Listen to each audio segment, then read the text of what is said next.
ध्यानमूलं गुरुमूर्तिपूजामूलं गुरुपदं मन्त्रमूलं गुरुवाक्यं मोक्षमूलं गुरुकृपा अखण्डमङ्गलाकारं व्याप्तं येन चराचरं तत्पदं दर्शितं येन तस्मै श्रीगुरुवे नमः। अखण्डानन्दबोधाय शिष्ये सन्तापहारिणे सच्चिदानंद स्वरूपाय तस्मै श्री गुरुवे नमः। वंदनं गुरुपद कंज कमल परागा कृपा सिंधु नर रूप हरे महामोहतं पुंजा सुवचन रवि कर्णिकर श्री गुरु चरण सरोज रज बंदत मैं कर जोर विघ्न मिटे प्रगटे विभोरिये विमलमती मोर मधु चरण सरोज गुरु बुध मंगलाधार जय सेवत नर होत है भवसागर से पार गुरुदेव के सुमिरन मात्र से नाशे विघ्न आनंद तैते सर्वारंभ में ध्यावत है सब संत मेरे सतगुरु जी को नमन करे ब्रह्मा विष्णु महेश दुर्गा काली लक्ष्मी देव सहित गणेश गुरुर्ब्रह्मा गुरुर्विष्णु गुरुर्देवो महेश्वरा गुरुर् साक्षात् परब्रह्म तस्मै श्री गुरुवे नमः। गुरु बचावनहार है गुरु ही बख्शनहार जाके सिर पर हाथ है वाका बेड़ा पार जो जाकी शरणे बसे ताको ताकी लाज हे गुरुदेव हम आपकी शरण बसे आपको हमारी लाज प्रभु आपको हमारी लाज। ओम श्री महागणाधिपताय नमः श्री लक्ष्मी नारायणाभ्यां नमः उमा महेश्वरोभ्यां नमः शक्ति पुरंदरभ्यां नमः वाणी हृदय गर्भाभ्यां नमः माता पितृभ्यां नमः इष्ट देवताभ्यो नमः कुल देवताभ्यो नमः ग्राम देवताभ्यो नमः स्थान देवताभ्यो नमः वास्तु देवताभ्यो नमः सर्वे गो देवेभ्यो नमः परम शिवभ्यो नमः श्री सद्गुरु चरण कमलेभ्यो नमः आदि गुरुदेव अनादि गुरुदेव सद्गुरुदेव चरण कमलेभ्यो नमः ज्योति स्वरूपाय आदि शक्ति स्वरूपाय सद्गुरुदेव चरण कमलेभ्यो नमः वक्रतुंड महाकाय कोटि सूर्यो समप्रभं निर्विघ्नं कुरु मम देवा सर्वकार्येषु सर्वदा ब्रह्मा मुरारी चतुर्थान्तकारी मानुषी भूमि सुतोपदश्च गुरु शुक्रः शनिराहु केतवः सर्वे ग्रहाः शान्तिकराः भवन्तु। या श्री सुकृतनां भवनेषु लक्ष्मी पापात्मान् कृत्यान् हृदेषु बुद्धि सदा सदां कुलजन प्रवस्ये लज्जातां पानता संप्रपादि देवी विश्वं शरणागतिना पत्रान् परायणे सचति हरे देवी नारायणी नमस्तुते सब स्वरूपे सर्वेशे सर्वशक्ति संयुते भय भयहस्त्राहीनो देवे दुर्गे देवी नमस्तुते सर्वमंगल मांगल्ये शिवे सर्वार्थ साधिके शरणे त्र्यंबके गौरी नारायणी नमस्तुते जयंती मंगला काली भद्रकाली कपालिनी दुर्गा क्षमा शिवा दाती स्वाहा सदा नमस्तुते सर्वयाधा निर्मुक्तो धनधान्या सुतान्वितो मनुष्यो मत्प्रसादे भविष्यति न संशये ध्यान नित्यं हेशं भजति निर्चारु चन्द्रावस्तनं रत्नकल्पोज्ज्वलाङ्गं परशुमीरभीतिहस्तं प्रसन्नं पद्मानसीनं समतास्तुतिमग्ने व्याधिकृताश्वसानं विश्वभाग्य विश्वबीजं निखिलविहरं पंचवक्रं त्रिनेत्रं त्रिनेत्रधार्य त्रिशूलधार्य गंगाधार्यो नमो नमः। ओम नमः शिवाय नमः शिवाय नमः शिवाय नमः शिवाय साशंखचक्रं सकीटकुण्डलं सपीतवस्त्रं सहर्षिरुभेषणं सहारवक्षस्थलकौस्तुभश्रियं नमामि विष्णुशिरसा चतुर्भुजं तदैव लग्नं सुनीतदैव ताराबलं चन्द्रबलं तदैव देवबलं विद्याबलं तदैव लक्ष्मीपते ते गिरिजुगं समार्मि शान्ताकारं भुजगशयनं पद्मनाभं सुरेशं विश्वाधारं गगनसुदर्शं मेघवर्णं शुभानगं लक्ष्मीकान्तं कमलनयनं योगिविद्यानगम्यं वन्दे विष्णु भवेहरं सर्वलोकैकनाथं वन्दे विष्णु भवेहरं सर्वलोकैकनाथम्। ओम श्रीमन्नारायण चरणकमलेभ्यो नमः श्री श्री माता चरणकमलेभ्यो नमः शेषनाग नाग बाबाय नमः, शेष बाबासनाय नमः, वैकुंठाय नमः, संपूर्णायुधाय नमः, शिवाय नमः, शंकराय नमः, गौरीश्वराय नमः, भक्तलालाय नमः, भद्राय नमः, नारद मुनि बाबाय नमः, द्रुपदाय नमः, सप्तऋषियो चरणगम्भेभ्यो नमः। त्वमेव माता च पिता त्वमेव बन्धु च सखा त्वमेव विद्या च द्रविणं त्वमेव सर्वं मम देवदेव। बाबा मैं मंत्रहीनं क्रियाहीनं भक्तिहीनं जनार्दना, यत्र पूजितं मया देवा परिपूर्ण तदुस्तमे। सतगुरु जो जाकी शरणे बसे तात्वता की लाज, हे गुरुदेव हम आपकी शरण रहे, आप हमारी लाज। प्रेम से बोलो श्री सद्गुरु भगवान की, साचे दरबार की, श्री लक्ष्मी नारायण भगवान की, श्री सिद्धार्थाश्रम की, स्वामी जी महाराज की। हमारे गुरु महाराज ये बताया करते थे, आप सब जानते हो कि आजकल श्राद्ध चल रहे हैं। श्राद्ध का जो पर्व है ये हम मनुष्यों के लिए, हम जीवों के लिए बहुत ही इम्पोर्टेंट है, क्योंकि श्राद्ध में हमारे जो पितृ हैं, पितृ उसे बोलते हैं जो शरीर छोड़कर इस मृत्यु लोक से जा चुके होते हैं, वो छाया के रूप में या वायु के रूप में इस धरती पर इन दिनों के लिए आते हैं।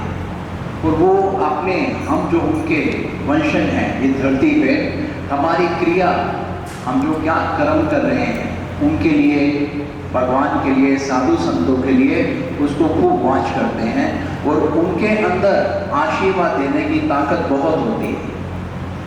तो मैंने अपने गुरु चरणों से सीखा है कि इन दिनों में जैसे आज हम यहाँ पर सत्संग के लिए एकत्रित हुए हैं, तो हम श्रद्धा से, प्रेम से, भक्ति युक्त चित्त से उस भगवान नारायण का स्मरण करें, भजन करें, ताकि उस भजन के फल से आपके अंदर जो भक्ति है आपके गुरु और नारायण के प्रति, उसके फल से हमारे जो पितृ हैं उनका उद्धार हो, उनको शांति मिले, उनको उत्तम लोगों की प्राप्ति। तो मेरे साथ थोड़ी देर के लिए भगवान श्रीमन नारायण का गुणगान कीजिएगा। श्रीमन नारायण नारायण नारायण श्रीमन, ओ भगवान नारायण नारायण नारायण भगवान नारायण नारायण, ओ लक्ष्मी नारायण नारायण नारायण बाबा नारायण नारायण, ओ नारायण नारायण नारायण, ओ श्रीमन नारायण नारायण नारायण, ओ बाबा गज और ग्राम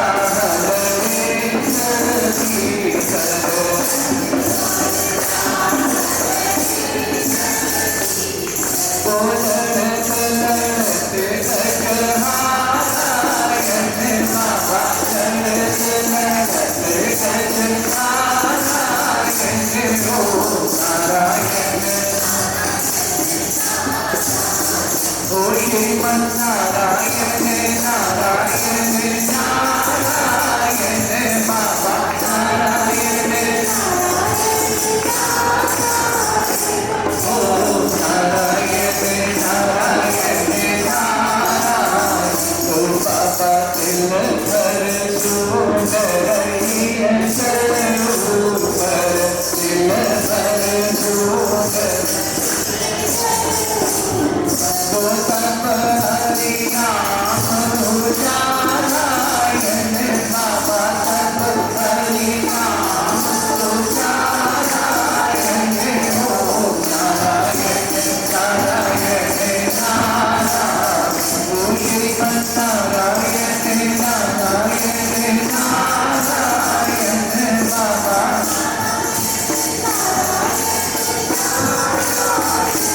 ओ नारायण नारायण नारायण,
धर्म और एक होता है व्यवहार। जिस व्यक्ति को ये समझ में आ जाए कि मेरा धर्म क्या बनता है, वही व्यक्ति उत्तम लोक, दिव्य लोक, दिव्य जन्म, मोक्ष का अधिकारी, संत कृपा, गुरु कृपा, भगवत कृपा को ही प्राप्त कर सकता है। कौन? जिस व्यक्ति को ये समझ में आ जाए धर्म क्या होता है। एक होता है व्यवहार। व्यवहार मुझे बताने की जरूरत नहीं है, आप सबको मालूम है। आप सब अपने अपने मन के हिसाब से, जिसका जो जो स्वभाव है उस हिसाब से सब व्यवहार करते हैं। मगर धर्म एक ही है, धर्म कभी बदला नहीं जा सकता। हम सब के व्यवहार डिफरेंट हो सकते हैं, पर हम सब का धर्म एक ही है। जब मैं कहता हूं धर्म एक ही है, उसका अर्थ क्या? जब मैं ये कह रहा हूं कि हम सब, या हम सब का अर्थ है आत्मा। हम सब में एक चीज कॉमन है कि हम सब आत्मा हैं। किसकी? भगवान की। जब मैं बोलता हूं धर्म, धर्म का अर्थ है इस बात को समझा जाए, जैसा कि मैंने सत्संग के शुरुआत में किया कि अब चल रहे हैं श्राद्ध। क्योंकि हम सब अपने व्यवहारों के हिसाब से धर्म को तोड़ रहे हैं, मोड़ रहे हैं, मन के हिसाब से धर्म को चला रहे हैं या चलना चाह रहे हैं, जो कि निषिद्ध है, जो कि ऊपरली खाने में वैलिड नहीं है। श्राद्ध केवल आज के युग के नहीं बने हुए। ये श्राद्ध जब से परमात्मा ने धरती बनाई, जब से परमात्मा ने सृष्टि की रचना की, तब से पितृलोक की भी रचना की। ये पितृलोक धरती और चंद्रमा के बीच में आता है, जहाँ चंद्रलोक है, उसे पितृलोक बोलते हैं। श्राद्ध जिसे हम बोलते हैं, श्राद्ध का अर्थ होता क्या है? श्राद्ध श्रद्धा सा जायते श्राद्धा, जो श्रद्धा से किया जाए, जो कर्म श्रद्धा से, फुल डिवोशन से, रिस्पेक्ट से, अपनत्व की भावना से किया जाए, उसे श्राद्ध कहते हैं। जो लोग ये सोचते हैं आज की डेट में कि श्राद्ध करना ढोंग है, श्राद्ध कुछ नहीं होता, ब्राह्मण को खिलाना ढोंग है, हम ब्राह्मण क्यों खिलाएं, ब्राह्मण मोटे हो रहे हैं, या अपने अपने तरीके से मन चले भाव से जो समाज में हम ये भावनाएं, ये अफवाहें फैला रहे हैं, ये एकदम शास्त्र के खूब है। अपने जीवन में एक गांठ बांध दो, जो चीज शास्त्र के विरुद्ध हो वो अधर्म है। जो चीज शास्त्र के विरुद्ध हो वो अधर्म है। वो जो चीज संत के द्वारा कही गई हो वो ही धर्म है। क्योंकि संत होता कौन है? संत वो है जो शब्द शास्त्रों का निचोड़, उनका सार, उनका तत्व अपने अंदर धारण करके हमारे बीच हमारी भाषा में बताते हैं। तभी गुरु नानक भी कहता है कि संत का मार्ग धर्म की पौड़ी। अब ये श्राद्ध हमारा धर्म क्यों है, मैं इस पे आ जाऊं। जैसा कि आप सबको मालूम है, मैं कोई ऐसी नई चीज नहीं कह रहा। डेफिनेटली आप सबने अपने अपने पूर्वजों के श्राद्ध कर भी लिए होंगे, या किसी की तिथि आने वाली होगी वो करेगा भी। तो मेरे कहने का सिर्फ जो भाव है, जो मैंने अपने गुरुओं से सीखा है, वो आपके साथ शेयर जो करूँगा। हमारे जितने भी पुराण हैं, सब पुराने के अंदर श्राद्ध की विधि लिखी है, श्राद्ध का महत्व लिखा है। जो लोग श्राद्ध नहीं करते हैं, कैसा भी मन को सोचकर कि ये बकवास है, ये अफवाह है, हम क्यों करें, या हमारे पूर्वज ने हमारे लिए क्या किया क्या नहीं किया, ये कहा जाता है कि वो पितृ जब प्रेत योनि में होते हैं, वो उग्र रूप धारण करते हैं। उग्र रूप जिसे हम बोलते हैं, किसी कोई अगर बालाजी या हो या हमारे गुरु के आश्रम में जाए, जिनके ऊपर ये प्रेत आते हैं, वो उग्र रूप धारण करते हैं। वो जो प्रेत होते हैं, जो वंशज उनके होते हैं नीचे, जो उनका श्राद्ध नहीं करते हैं, ये शास्त्र में लिखा है, वो उनके रक्त का पान करते हैं। उनके परिवार का पोषण नहीं हो सकता। अगर उनकी औलादें भी होंगी तो उनकी औलादें संपन्न नहीं होंगी, प्रोग्रेस नहीं करेंगी, उस घर में बरकत नहीं होगी, प्रॉस्पेरिटी नहीं होगी। वो घर हमेशा कलह और कलेश में उठा रहता है। कौन से घर, कौन से परिवार जो अपने पितरों का श्राद्ध नहीं करते हैं। ये शास्त्रों में वर्णन किया गया है। श्राद्ध का बहुत ही ज्यादा महत्व है। अब इसको अगर हम अपनी लॉजिक वे में भी समझें कि ये हमें डराने के लिए बात तो नहीं कही गई कि हम डर जाएं। आज हम एक जीवित हैं, मेरे पिता है या मेरे बच्चे हैं। अगर कोई फादर अपने बच्चों को अपनी प्रॉपर्टी में से निकाल दे तो बच्चे जाके कोर्ट में केस कर देते हैं कि मैं बाप की प्रॉपर्टी का उत्तराधिकारी हूं, मेरे बाप ने मुझे प्रॉपर्टी से क्यों निकाल दिया। जब हम संतान अपने माता पिता की प्रॉपर्टी के उत्तराधिकारी बन सकते हैं जब जीवित हैं, तो उनके मरने के बाद हमारा फिर दायित्व भी बनता है। अगर अधिकार बनता है तो दायित्व भी बनता है, जिम्मेदारी भी बनती है अपने वंशियों की। इसलिए कहते हैं कि 3 पीढ़ी तक जो हमारे गए हैं, पिता, दादा, परदादा, 3 पीढ़ी तक श्राद्ध करना बहुत जरूरी होता है इनका। तो श्राद्ध को विधि पूर्वक ब्राह्मण के द्वारा, जैसे आपके ब्राह्मण बताएं उस प्रकार से श्राद्ध को जरूर करना चाहिए। ये आप सबको पता है। अगर आपको उनकी डेट ऑफ डेथ जिसे बोलते हैं तिथि, अगर तिथि मालूम है तो उस तिथि के दिन ही करवाओ।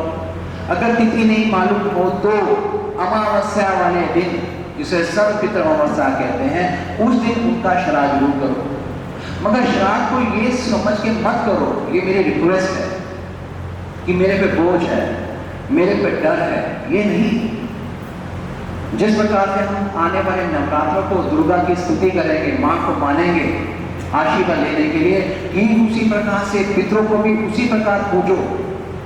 जैसे मैंने एक बात समझाई, व्यवहार और धर्म में फर्क होता है।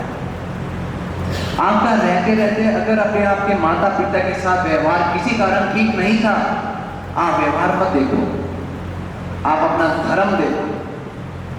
धर्म जैसे मेरी मां का धर्म था, उसने धर्म को अपनाया कि मुझे गर्भ में रखा, मुझे पैदा किया। मेरे पिता का धर्म था, उसने मेरा लालन पोषण किया, मुझे खाना खिलाया, बड़ा हुआ।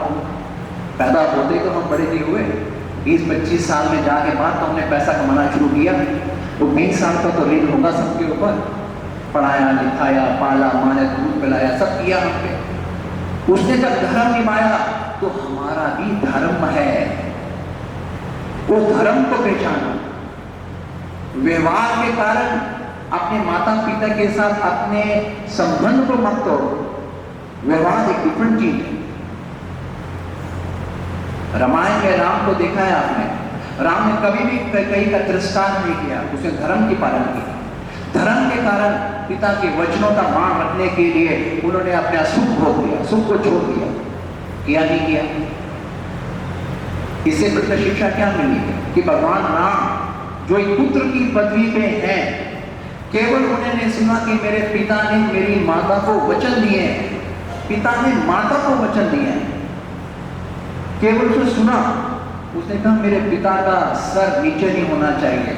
केवल पिता के सर को ऊपर रखने के लिए कि मेरे पिता का मान इस लोक में और उस लोक में कीर्ति बनी रहे, क्योंकि रघुकुल रीत सदा चली आई, प्राण जाए पर वचन ना जाए। कि मेरे खानदान का नाम नीचा ना हो जाए, मेरे पिता का नाम नीचा ना हो जाए, अपने कुल का नाम नीचा ना हो जाए। इसलिए उस पुत्र ने, राजा राम ने जो पुत्र की पदवी थे, क्या किया उन्होंने? अपने सुख का त्याग कर धर्म की पालना की। आज तक उनकी कीर्ति गाई जा रही है। तो ये जो धर्म पे कैसे चला जाता है, ये केवल कैसे सीखेंगे हम लोग? ये तभी सीखोगे जब आप सत्संग में जाओगे, किसी अच्छे गुरु की रगड़ में जाओगे, किसी अच्छे गुरु को सुनोगे, समझोगे, तो समझ में आएगी धर्म क्या होता है, वो कर्म क्या होता है जिससे धर्म का फल मिलता है।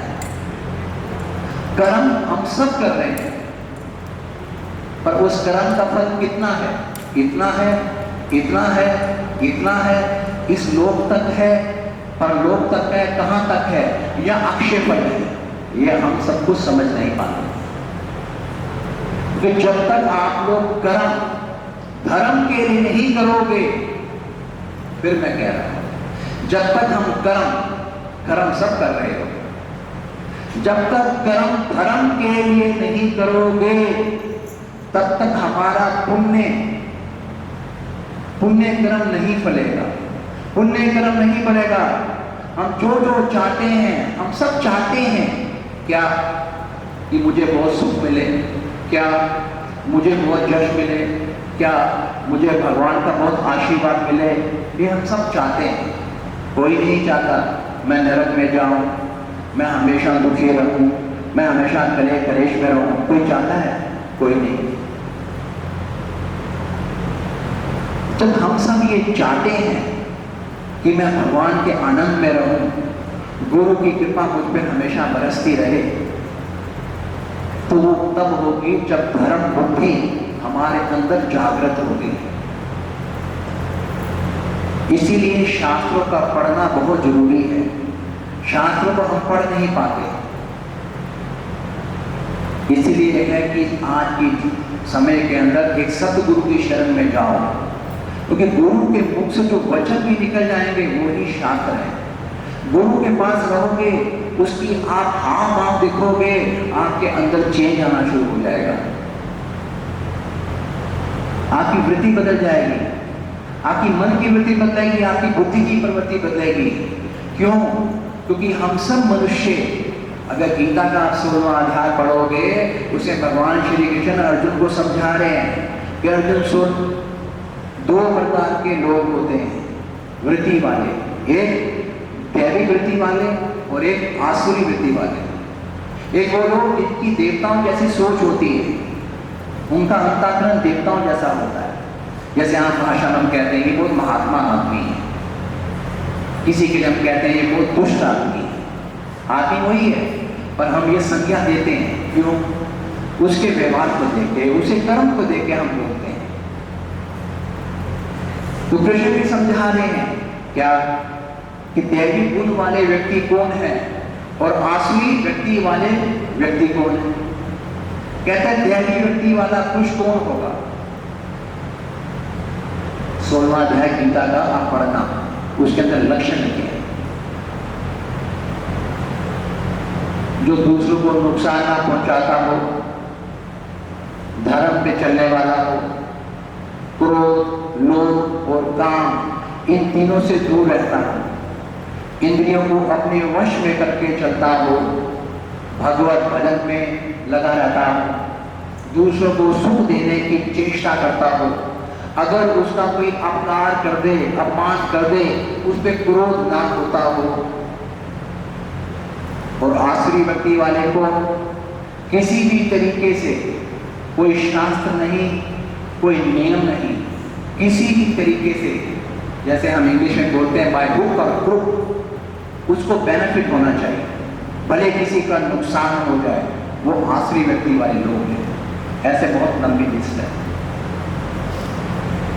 तो शराब के ऊपर मैंने ये जैसे आपसे कह रहा था कि शराब बहुत ही इम्पोर्टेंट है, हमें शराब को करना बहुत जरूरी है।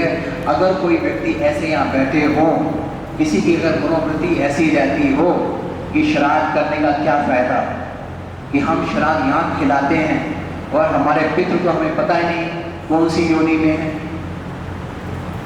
कौन से लोक में। हो सकता है हमारे पूर्वजों ने नया जन्म ले लिया हो, तो हमारा खिलाया हुआ अन्न, ये जो हमने दान किया है, ये उनको कैसे मिलेगा। ये प्रश्न आई एम श्योर काफी लोगों के दिमाग में आता भी होगा और आज के बच्चे पूछते भी होंगे। इसका जो हमारे गुरु जी समझाते थे कि एक डिपार्टमेंट है ऊपर, जिसे बोलते हैं पितृलोक।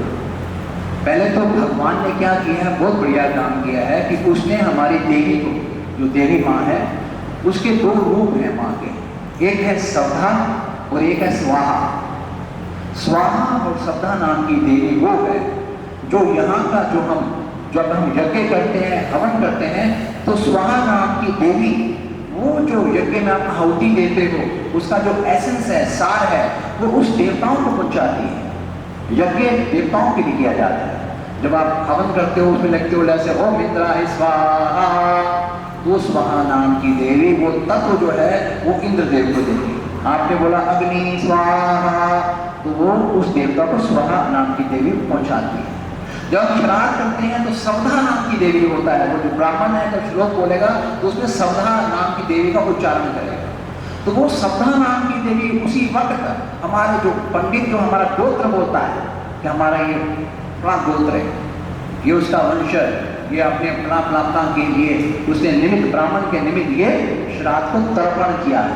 वो सवधा नाम की देवी आपके श्राद्ध का सार पितृलोक में पहुंचा देती है। जैसे आज की डेट में हम सब के पर्स के अंदर क्रेडिट कार्ड है, डेबिट कार्ड है। क्या मतलब, आपने पैसा जमा किया यहाँ की लोकल ब्रांच में, बनीपाल की ब्रांच में, अगर आप यहाँ से कहीं भी चले जाओ इंडिया में, आउट ऑफ वर्ल्ड में भी, और आप अपने उस अकाउंट से नेट बैंकिंग से कार्ड से स्वाइप करके पैसा निकाल लेते, आपको ये नहीं कहा जाता कि आपका पैसा तो यहाँ था, आपने कैसा निकाला। और तो हो ये भी सुविधा है कि अगर आपके केवल आपका अकाउंट HDFC से है और आप कल दूसरे जाके ATM में जाते हो, एक्सिस वाले में, वहां से पैसा निकाल लेते हो। एक्सिस वाला ये नहीं कहता कि तेरा अकाउंट तो HDFC में है। क्यों?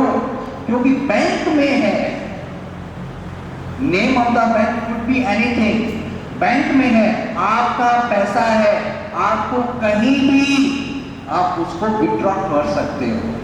ठीक उसी प्रकार से जो आपने कर्म किया, अपने पूर्वजों के लिए श्राद्ध किया है, वो आपका श्राद्ध ही हमारे जो पितृ हैं, वो अब अगर किसी जिस भी योनि में गए अपने कर्मों के हिसाब से, अगर कोई पशु योनि में गया तो उसको पशु योनि में मिलेगा, पक्षी योनि में गया तो वहां मिलेगा, अगर पितृलोक में बैठा है तो वहां मिलेगा, यहाँ तक दिव्य लोकों में गया हो उसे वहां मिलेगा, अगर पुनः मनुष्य योनि में भी आ गया तो मिलेगा, राजा बन गया हो तो राजा के हिसाब से उसको मिलेगा, पर मिलेगा जरूर।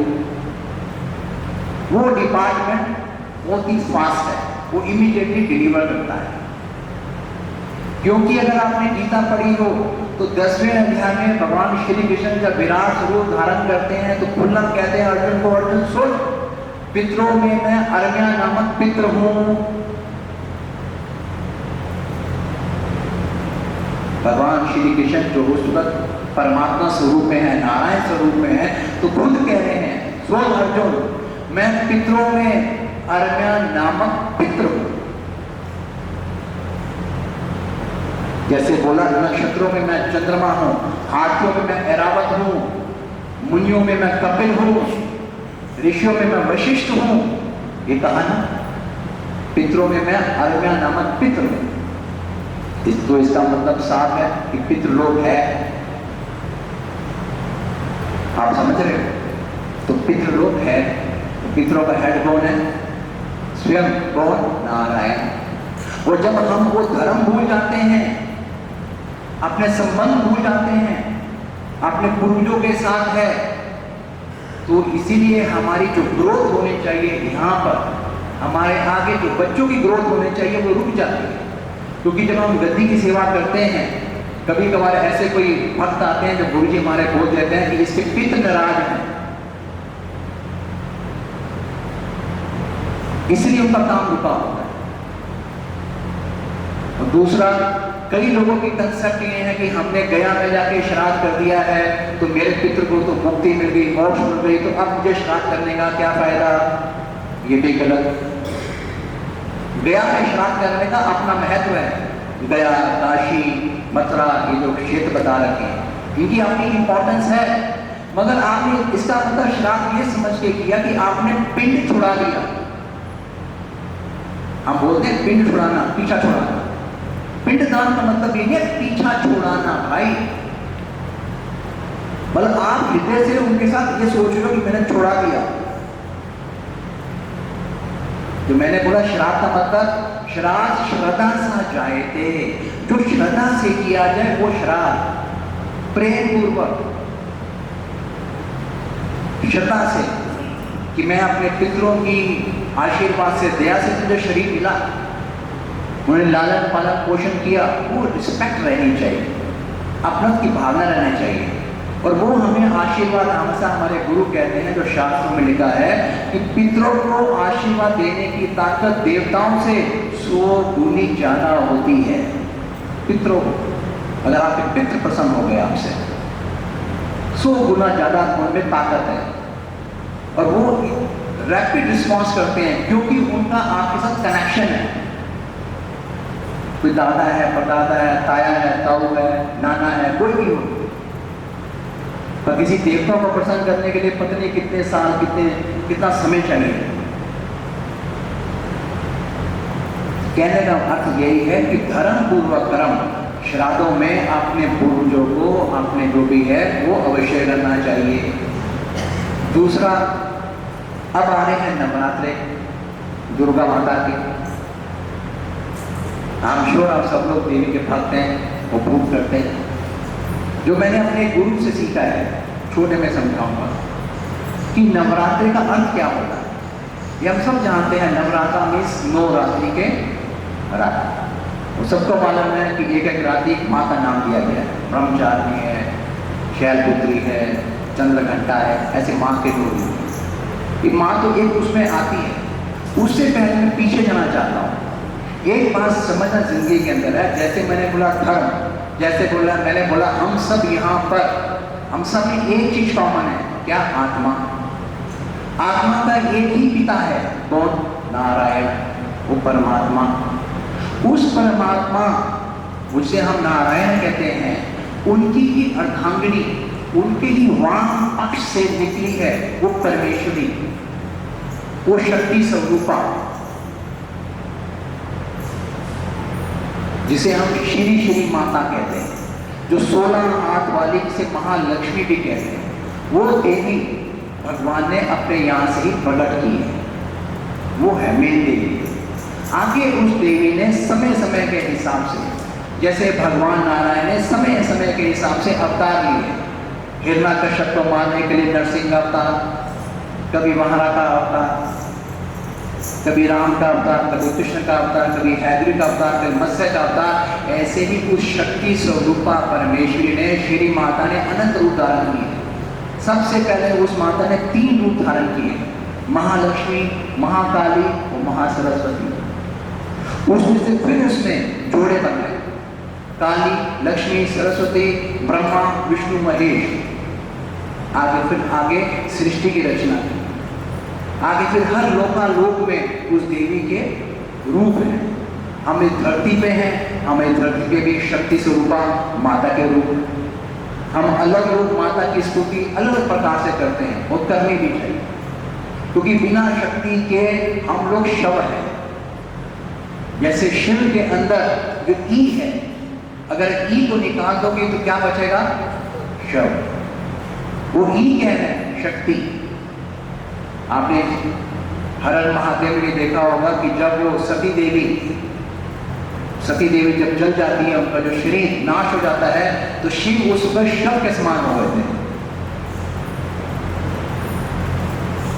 तो शक्ति की उपासना बहुत जरूरी है, पर प्रश्न ये उठता है कि हम शक्ति की उपासना करें तो करें कैसे? फिर वही, अगर जिसको धर्म पूर्वक नहीं पता कि उस मां की उपासना कैसे की जाए, क्या उस देवी की उपासना मैं मन के हिसाब से कर रहा हूं? जिंदगी में एक बात जो गीता में भी लिखी है, वो अपने आप गाड़ लेना कि 3 प्रकार की मेरी बुद्धि चलती है, एक सात्विक, एक राजसी, तीसरी है तामसी।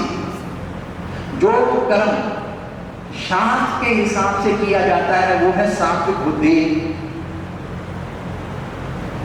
जिसमें कि देवताओं को प्रसन्न करने के लिए किया जाए, भगवान को प्रसन्न करने के लिए किया जाए, तब बुद्धि होती है सात्विक। और जो कर्म अपने को प्रसन्न करने के लिए शास्त्र के द्वारा किया जाता है, वो होती है राजसी बुद्धि।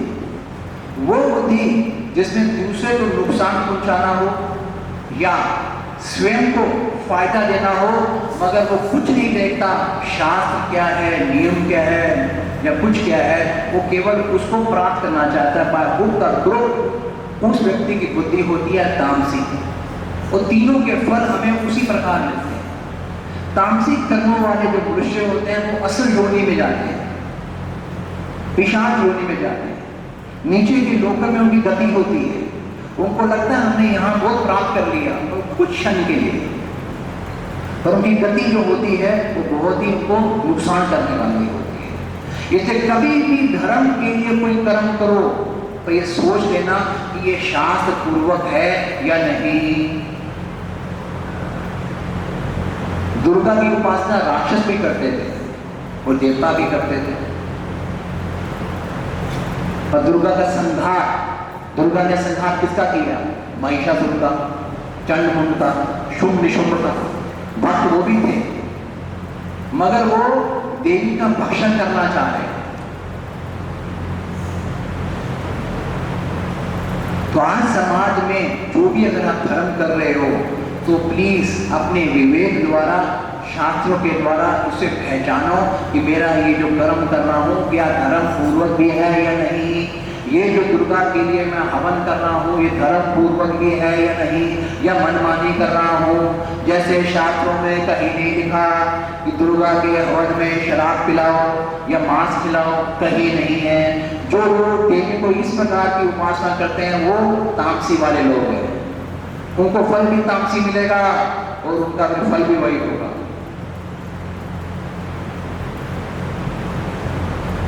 हमें लोग बरगला देंगे कि हमें ये फायदा होता है, जैसे मैंने बोला वायुपुर का ग्रुप, फिर वो तामसी प्रवृत्ति है, उससे हमारी बुद्धि का क्या होगा? अनंत होगा। हम जो आगे बढ़ना चाहते हैं, मैं जो हम चाहते हैं कि हम यहाँ हैं, अगर किसी कारण भी हमारे पूर्वज ऊपर या किसी भी अगर जगह भटक रहे हैं, आप में मुझ में इतनी ताकत है, अगर गुरु के शरण में रहकर अगर आप वैष्णव बन जाओ, आप अपने पितरों को अगर प्रेत योनि में भी हो उनको छुड़ाकर आप पितृलोक में डाल सकते हो, अगर आप सच्चे वैष्णव हो। वैष्णव से कहा जाता है जो विष्णु का प्रिय हो, जिसको उसे गुरु ने शंख और चक्र दे दिया, जिसको अपनी शरणागति दे दी हो, जिसको अपना तिलक छाप दे दिया हो, वो होता है वैष्णव। जो कृष्ण का उपासक हो, राम का उपासक हो, वो है वैष्णव। उसमें इतनी ताकत आ जाती है, उसके हृदय में स्वयं गुरु और नारायण का आशीर्वाद होता है। जब वो कामना करता है, जैसे हम भजन गाते हैं, एक लाइन लास्ट में गाते हैं कि जो नारायण नाम लेता है मात पिता कुल तारे, कुल, कि मेरे वो जो जा चुके हैं उनको भी तार देगा वो 7 पीढ़ी। अगर तब जब हम सच्चे क्या होंगे बताओ? वैष्णव। तो वैष्णव कौन? वैष्णव कभी तामसी कर्म नहीं करता, वैष्णव कभी राजसी कर्म नहीं करता। वैष्णव वो जो राम का उपासक, कृष्ण का उपासक, नारायण का उपासक, सतगुरु की शिक्षा पे चलने वाला हो, वो है वैष्णव। जैसे बोला श्री राम पिता की मान रखने के लिए अपने सुख का त्याग कर दिया, वो है वैष्णव। वो है धर्म बुद्धि, जो धर्म पे चले वो है वैष्णव। अगर आप ऐसे वैष्णव हो जाए तो अगर हमारे पितृ प्रेत योनि में भी है, ये मैं अपने गुरु के वाक्य कह रहा हूँ, जो गुरुओं से सत्संग सुनता हूँ, वो अपने पितरों को प्रेत योनि से जुड़ाकर पितृलोक में पहुंचा सकता है, और पितृलोक से भी करकर उनके ऊपर जो सत्य लोग हैं वहां तक लेके जा सकता है, मोक्ष भी करवा सकता है अपने गुरु की कृपा से।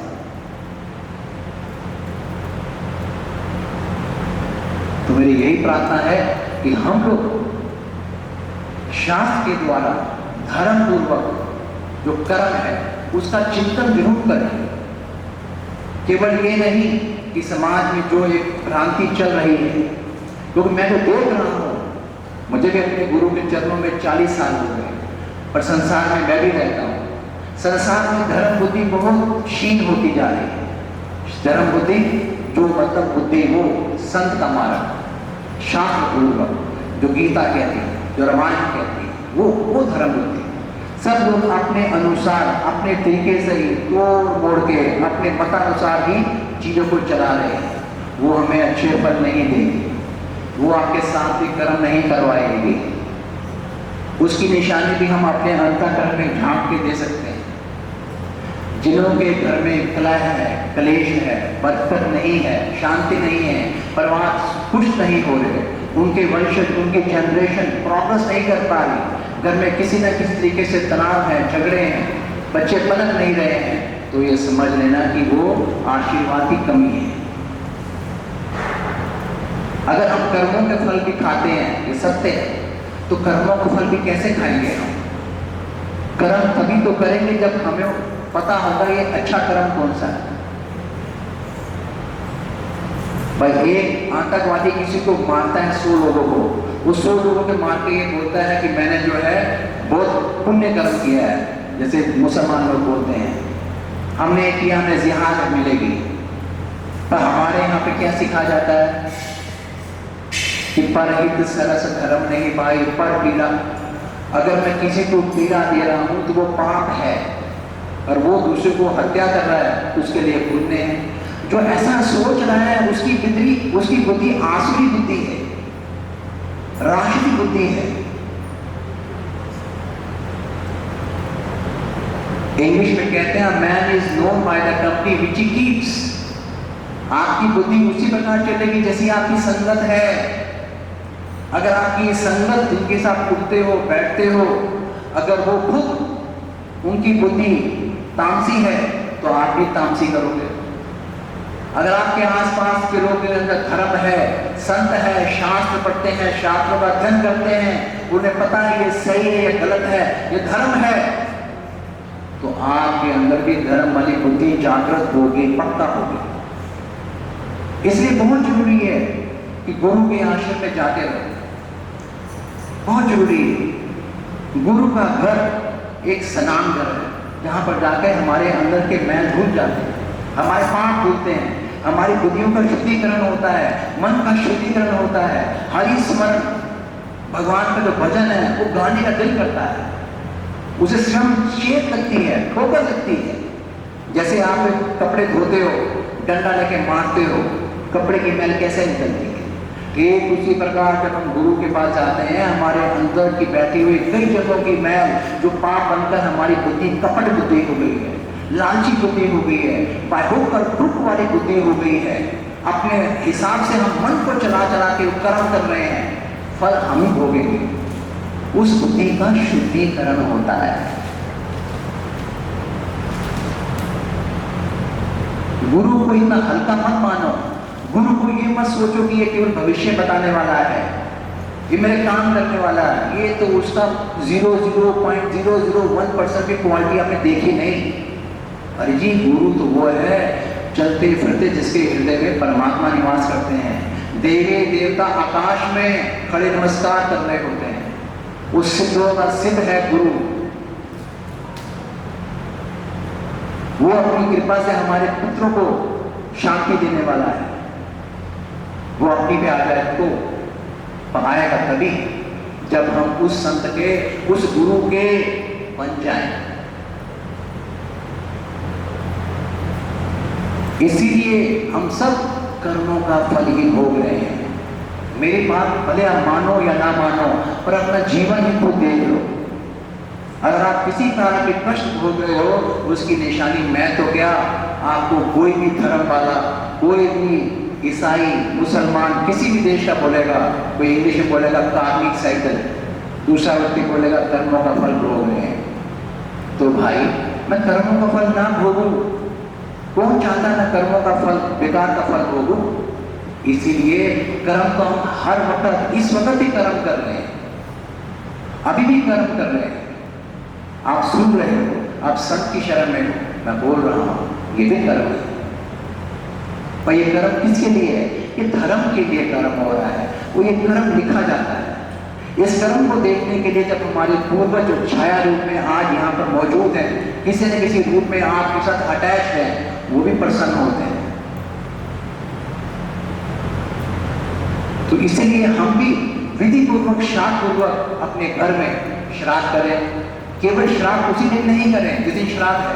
मैं तो कहता हूँ हर रोज सुबह जब आप नहाते हो, नहाने के बाद दक्षिण दिशा में खड़े होकर अपने पितरों को स्मरण करके, जैसे दास गुरु का जो सीखा वो करता हूँ, मैं अपने गुरु को प्रार्थना करता हूँ नहाने के बाद, जब तुलसी जल देने के बाद दक्षिण दिशा में खड़ा होकर 1 गिलास पानी में सफेद तिल डालता हूँ और ये प्रार्थना करता हूँ, गुरु महाराज मैं अपने पितरों को ये जल तर्पण कर रहा हूँ।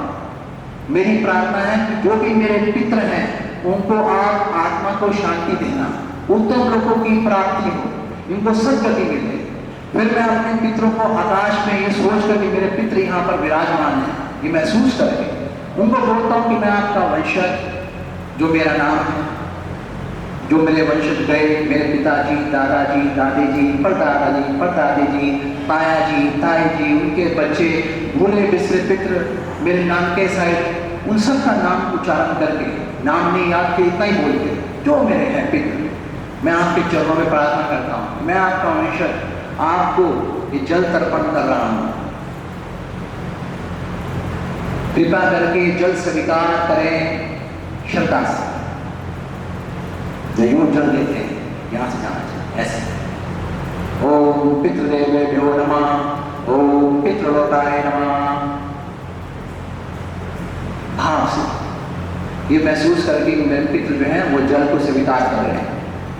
श्राद्ध तो करो जिस दिन है, अमावस्या भी करो, पर ये सोच के कि वो मेरे पितृ इन 16 दिनों में धरती पे आए हैं आशीर्वाद देने के लिए, मेरे हैं, भय मत खाओ, भय से मत करो, आप पिंड छुड़ाने के लिए मत करो, हमें भी कोई बनना है।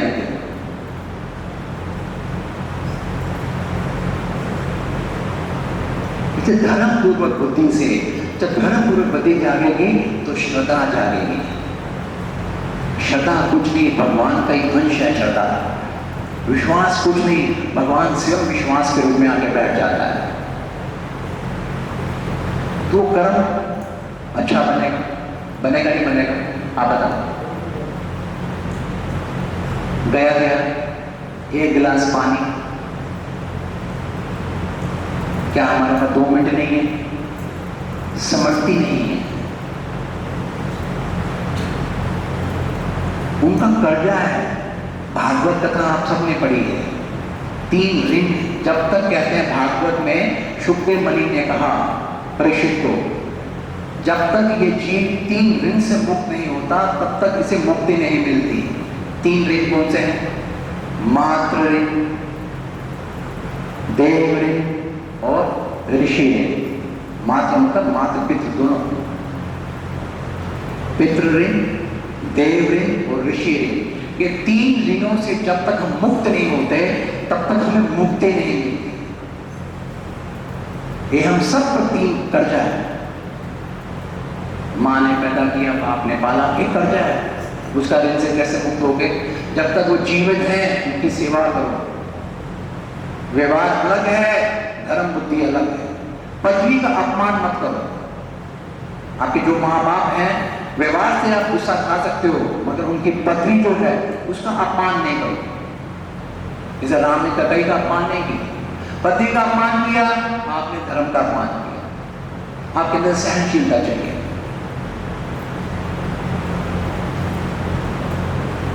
देवताओं का ऋण, आज सूर्य देव का ऋण है, धरती माता का ऋण है, वायु देव का ऋण है, जो हम इसको कह रहे हैं। कितने देवता हैं?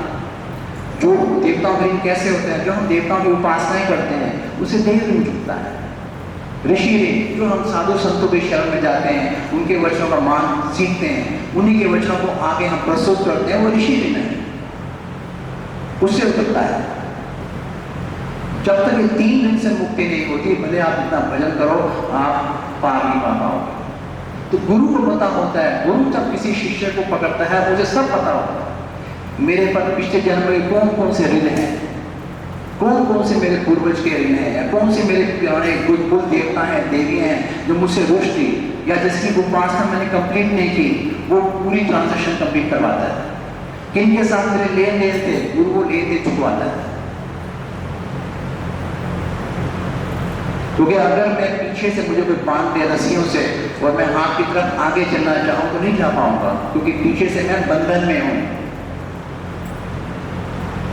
अगर तो गुरु को वो दृष्टि है, दिव्य दृष्टि है, वो पहले बंधन काटता है, बंधन, तभी गुरु नानक साहब को जो गुरु मंत्र मिलता है तो गुरु नानक साहब गाते हैं, कहते हैं भवबंधन मोरे कटे जब मंत्र दियो गुरु कान। गुरु नानक साहब कह रहे हैं, गुरु ग्रंथ साहब, अगर वो गुरु ग्रंथ साहब पढ़ता हो तो कहते हैं भवबंधन मोरे कटे जब मंत्र दियो गुरु कान। भवबंधन, भाव मतलब बोलते हैं कि भाव जन्म लेना मरना आना बना, ये योनि में जब घूम रहे हैं, कहते कट गए। गुरु नानक जी प्रसन्न हो रहे हैं, क्या मेरे गुरु महाराज ने मंत्र दियो गुरु कान।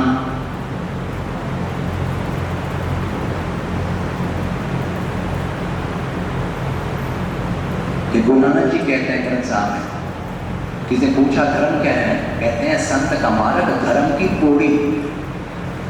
कहता जो संत कह दे ना बेटा, जो संत जिस मार्ग में चलने को कह देना, समझ लेना यही धर्म है, उस पर चलेगा। तो धर्म बुद्धि कुछ नहीं है, विवेक बुद्धि का नाम ही धर्म है। विवेक आता कहां से है? बिन सत्संग विवेक न होई, राम कृपा बिन सुलभ न होई। कहां से आएगा? सत्संग से आएगा विवेक, जिसे धर्म कहते हैं। सही क्या है गलत क्या है, वो कब आता है? राम कृपा बिन सुलभ न होई। जब उस राम की कृपा होती है, वो राम ही एक गुरु के रूप में आकर हमें वो सत्संग प्रदान करता है। वो सत्संग से मिलता क्या है? ज्ञान। पर ज्ञान का फायदा तभी है जब हम घर में बैठकर एकांत में जो बात आपने ज्ञान की सुनी हो उसको मनन करो, उसको सोचो कि इसका अर्थ क्या है। जब तक उस ज्ञान की बातों को आप सुनोगे, सुनने के बाद केवल भूल जाओगे तो फायदा नहीं है। सुनने के बाद ये बहुत जरूरी है, घर जाकर उन बातों को आप बार बार स्मरण करो कि क्या कहा था, वो बात सही थी, गलत थी, सही थी, गलत थी। जितना उस बात को आप प्रबोध करोगे, विचार करोगे, तभी विवेक पैदा होगा। वरना तो पल्ला झाड़ सत्संग है। सत्संग आप सब सुनते आ रहे हो, मैं भी सुनते आ रहा हूँ, याद कुछ भी नहीं रहेगा।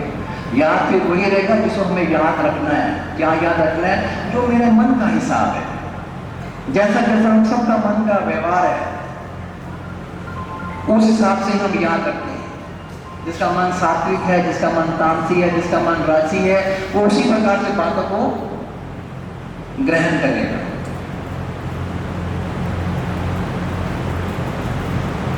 जब विवेक ऐसी आदत डालोगे, बातों को सोचोगे, विचारोगे, तो विवेक आएगा।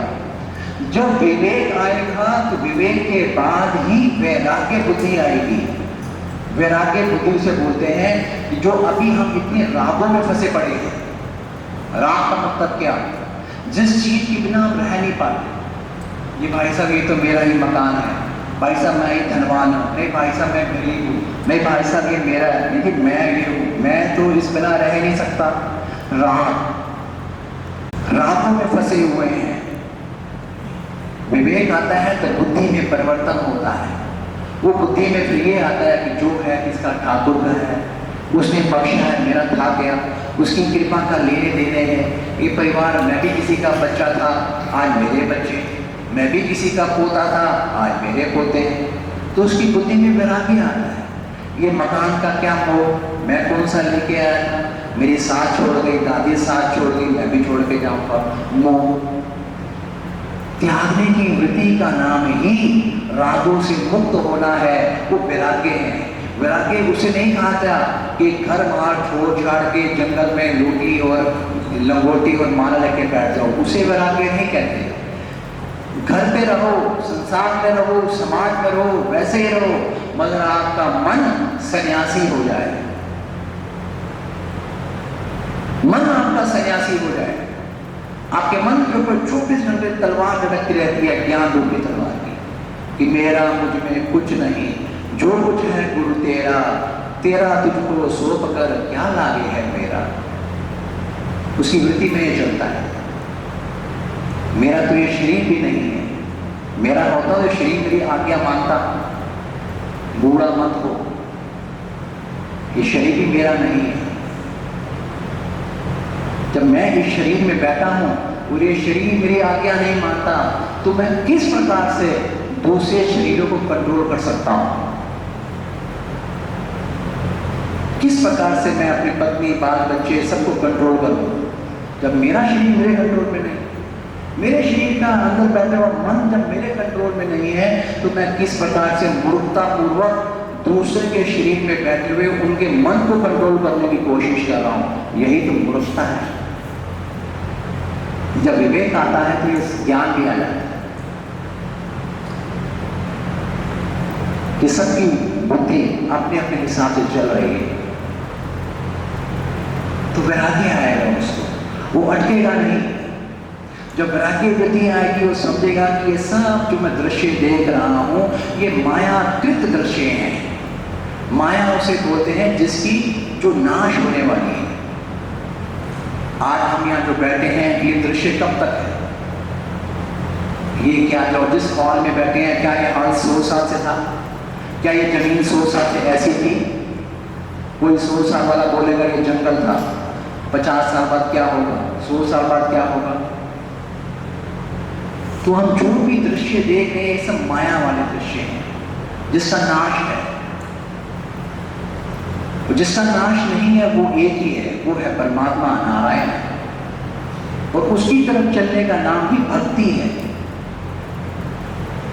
जब वैराग्य वृत्ति आएगी तभी भक्ति होती है, वो भक्ति जो भगवान को रिश्ती है,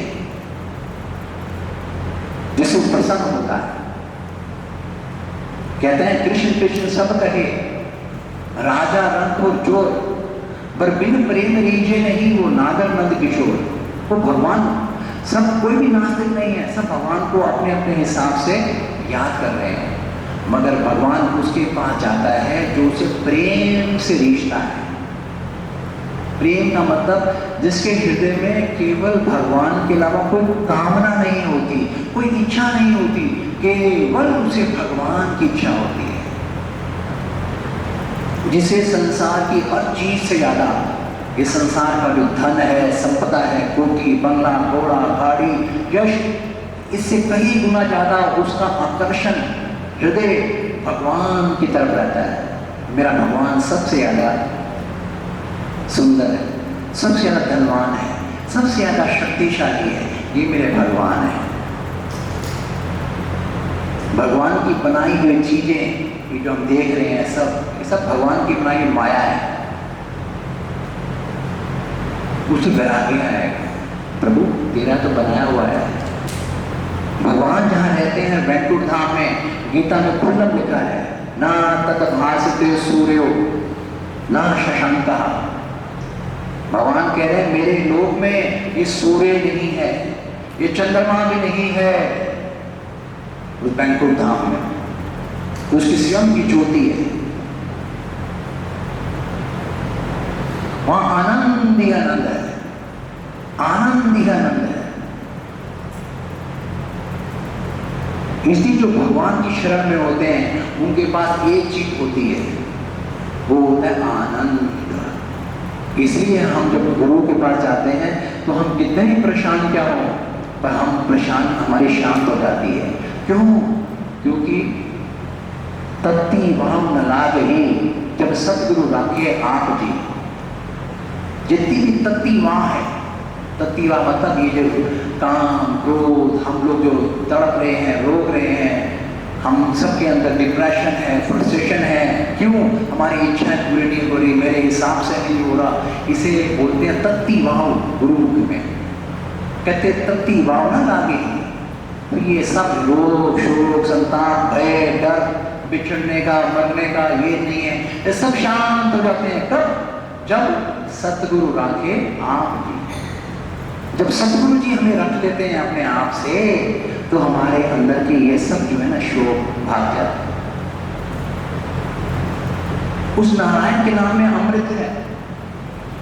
गुरु नानक कहता सुनो तन मन धन गुरु अर्पण कीजिए, रसना नाम हरि रस कीजिए। कहता तन से मन से धन से गुरु की सेवा कर। पर जीवन से हरि का नाम पी। नाम निरंजन नीर नारायण रसना सिमरत पाप बिलायन। जितना भी जीव से नारायण का नाम जपेगा तेरे अंदर के पाप सब नष्ट हो जाएंगे। जब नष्ट हो जाएंगे तो क्या होगा? तो क्या होगा? हम सब भगवान के आत्मा है या शरीर? बताओ। आत्मा। सही बोला आपने। आत्मा को कोई मार सकता है? आत्मा को भूख लगती है? आत्मा को धन दौलत कोठी चाहिए? आत्मा को कुछ नहीं चाहिए। आत्मा के भगवान की अंश। अंश का मतलब जैसे भगवान सच्चिदानंद घन है ऐसे आत्मा भी आनंद है।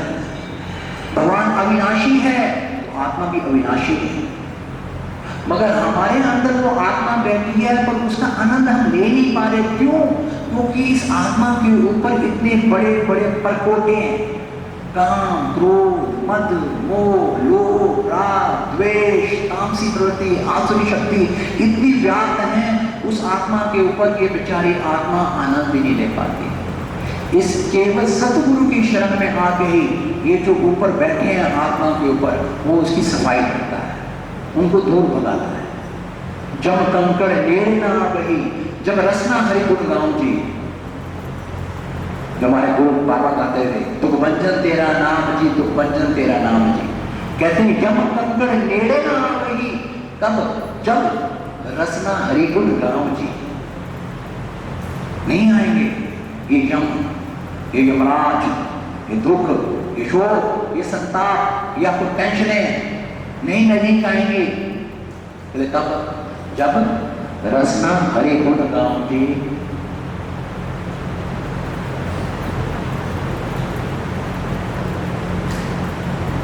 तो ये जितनी भी बातें हैं ये धर्म पूर्वक बातें हैं। ये बातें हमें याद रहें, याद केवल याद ही नहीं रहें। उसके बाद होता है, पहला होता है श्रवण, फिर होता है मनन, मनन करना, फिर होता है चलन।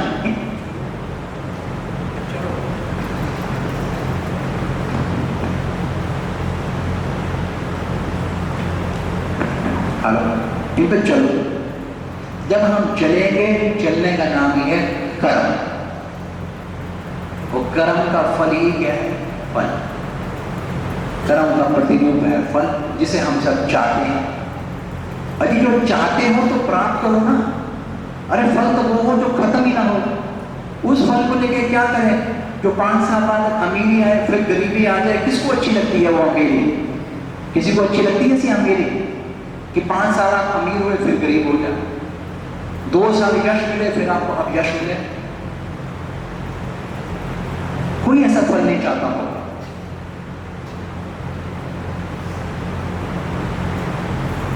तो फल से ही हमारा जीवन है। वो फल किस प्रकार का हो, वो कर्म किस प्रकार का हो, वो तभी होगा जब बुद्धि में धर्म होगा। वो धर्म की बुद्धि तभी जागेगी जब हम सत्संग में आएंगे, सत्संग को सुनेंगे, सुनने के बाद उसको घर बैठे एकांत से मनन करेंगे। सिर्फ इस फॉर्मेलिटी के लिए नहीं कि किसी ने कहा है सत्संग पे जाने के लिए इसलिए सत्संग पे जाना। इसका मतलब तो ये हुआ कि मैं अपना उद्धार नहीं करना चाहता।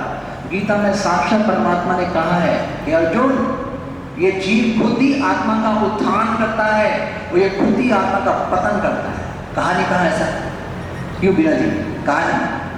ये जीव आत्मा का जो हमारा आत्मा है, ये आत्मा अगर नरक में गई तो उसका पतन हो गया और ये आत्मा शायद उत्तम लोक में चली जाए, नारायण को भजते हुए। तो हम ही अपनी आत्मा का उद्धार करते हैं और पतन भी करते हैं। चाहता कोई नहीं है पर फिर भी नरक में जा रहे हैं। चाहता कोई नहीं है फिर भी हम पशु योनि में 84 लाख योनियां जो भगवान ने बनाई है उसमें जा रहे हैं। चाहता कोई नहीं है, आज भी कितनी लाखों अरबों आत्मा प्रेत योनि में धक्के खा रही है। क्यों? क्योंकि कर्म ऐसा नहीं किया उन्होंने।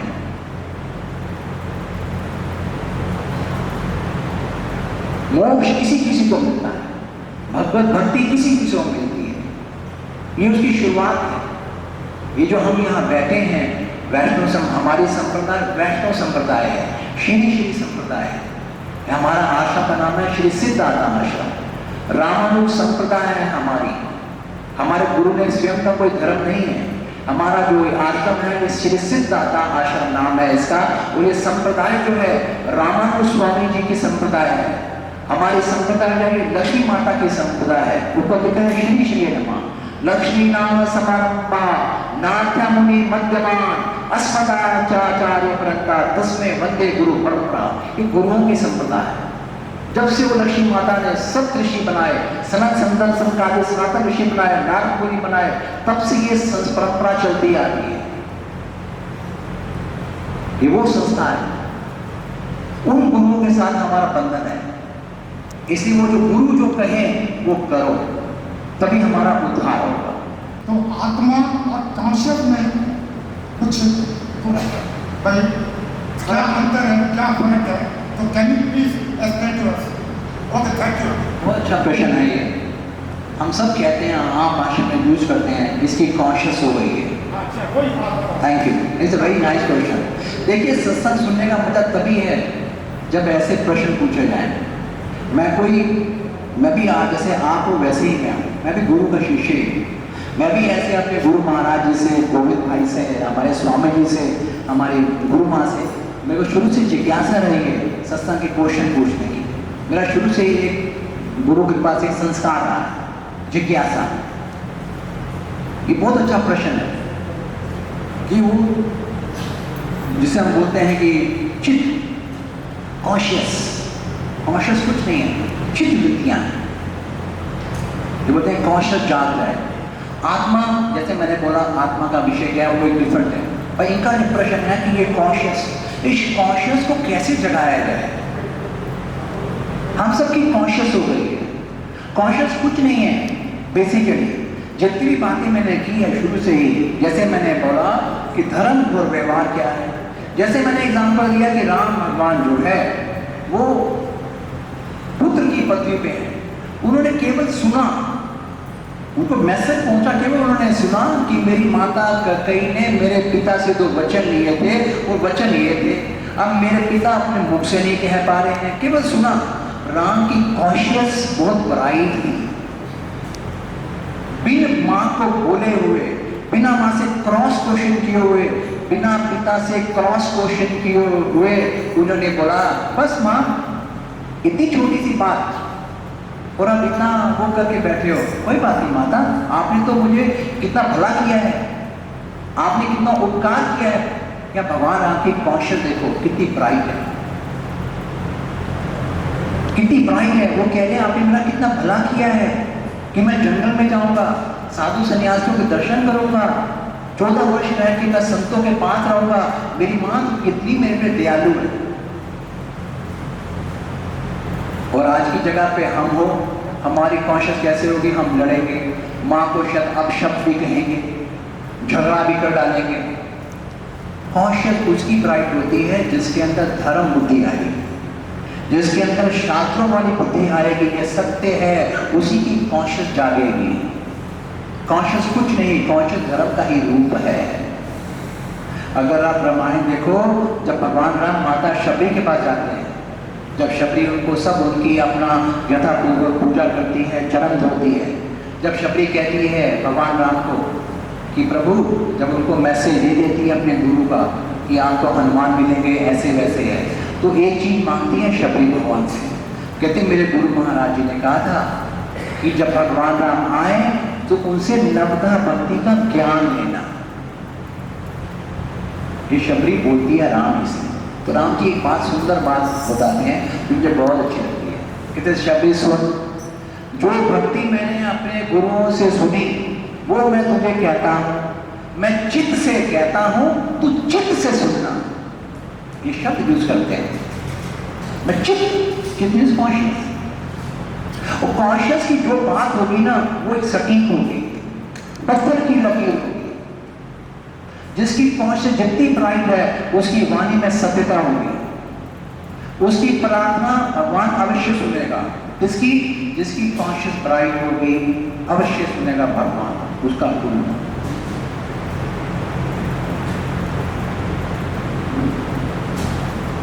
कॉन्शियस तभी ब्राइट होगी, फिर वही सत्संग सुनोगे अच्छा सत्संग, अच्छे गुरु का सत्संग खाली यही नहीं कहता कि हमारा सत्संग आप कहीं नहीं जाओ सुनो, घर बैठ के उसको एकांत से समझो सुनो। पर मेरी एक ही आपसे हाथ जोड़ के प्रार्थना है कि वो धर्म आदि सच था, युगादि सच, युग युग में वही धर्म है भगवान का, अब भी वही धर्म है। वो धर्म की जय होती है, धर्म कभी भी खराब नहीं होता। जो लोग आपको धर्म से दूर करते हो, शास्त्रों से दूर करते हो, केवल मन के हिसाब से धर्म चला रहे हो, उनसे दूर रहना, उनसे दूर रहना। जो कहते हैं कि मूर्ति पूजा नहीं होती, उनसे दूर रहना। जो कहते हैं भगवान कुछ नहीं होता, ढूंढ है, उनसे दूर रहना। जो कहते हैं यज्ञ कुछ नहीं है, उनसे दूर रहना। जो कहते हैं आपके गुरु ग्रंथ वेद पुराण शास्त्र गीता कुछ नहीं है, ऐसे अधर्मियों से दूर रहना, दूर रहना। ये तो हमारी कॉन्शियस हो जाएगी। इसीलिए हमें भगवान से मांगना पड़ता है, ये हमारे में नहीं है। आपको इसीलिए जिसके पितरों के आशीर्वाद हो, उनकी आत्माएं धर्म की तरफ लगती हैं। ये मेरे गुरु के शब्द याद आ गए।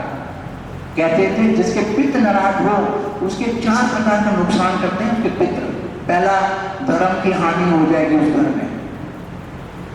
जिसके पित्र अगर नाराज हो जाए, उसे धर्म की हानि हो जाएगी। आयु उसकी कम हो जाएगी। पुष्ट पौष्टिकता, जो घर में हम बोलते हैं बरकत, पुष्ट, बच्चे ग्रो कर रहे हैं, सब हंस रहे हैं, खेल रहे हैं, वो जिएगा इंसान, मगर दर दर की ठोकरें खा के जिएगा। थोड़े से पैसे कमाने को कब पितृ प्रसन्न हो गए तो धर्म की जय जय, सच्चा गुरु। ये मुझे याद है दीपक, जब मैं लगौस में था, मेरे पास ये वहां पर बैचलर हाउस से मेरे पास सोता था।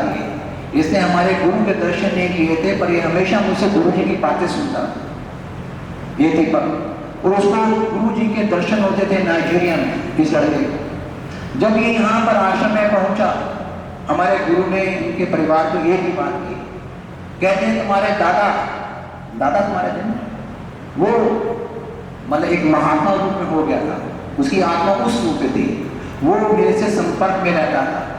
उसके कारण, उसके आशीर्वाद के कारण ये परिवार जो है आज गुरु के शरण में। उसके कौन से संस्कार रहे उनके उस दादा के कि ये मुझे मिला नाइजीरिया, और नाइजीरिया मुझसे रोज सत्संग सुनते सोता था, रात सोता था। वो कौन से संस्कार हमारे पितरों के कब जाकर होते हैं हमें नहीं पता, जिसका फल आज ये इसका बेटा, उसकी पत्नी, उसकी माँ, उसके बाप, इतने लोग ये आज सेवा में जुटे पड़े हैं, इसका परिणाम कहाँ से आ गया? पितृ फल। आप देखो ये धर्म बता, किसका किया हुआ पुण्य, किसका किया हुआ फल आपको पता नहीं। आज आप हो, आप किस तक आपके पोते, कौन से वंशज आपको आज उनका उद्धार करोगे, आपको स्वयं नहीं पता लगेगा। हम सब जुड़े हुए हैं, हमें दिखता नहीं है। गुरु इस वक्त है, परमात्मा जी और भगवान श्री नारायण राधा कृष्ण इस वक्त मौजूद हैं, यहाँ हैं। उस है में अनुभव करो, वो है। इसलिए सनातन, हम सब सनातनी जीव हैं। कृष्ण कह रहा है तू सनातन जीव है मेरा। सनातनी ये शब्द यूज कर रहे हैं श्री कृष्ण। जो गीता को नहीं मानता मैं उसको नहीं मानता, जो गीता के वाक्य को नहीं मानता मैं उसको नहीं मानता।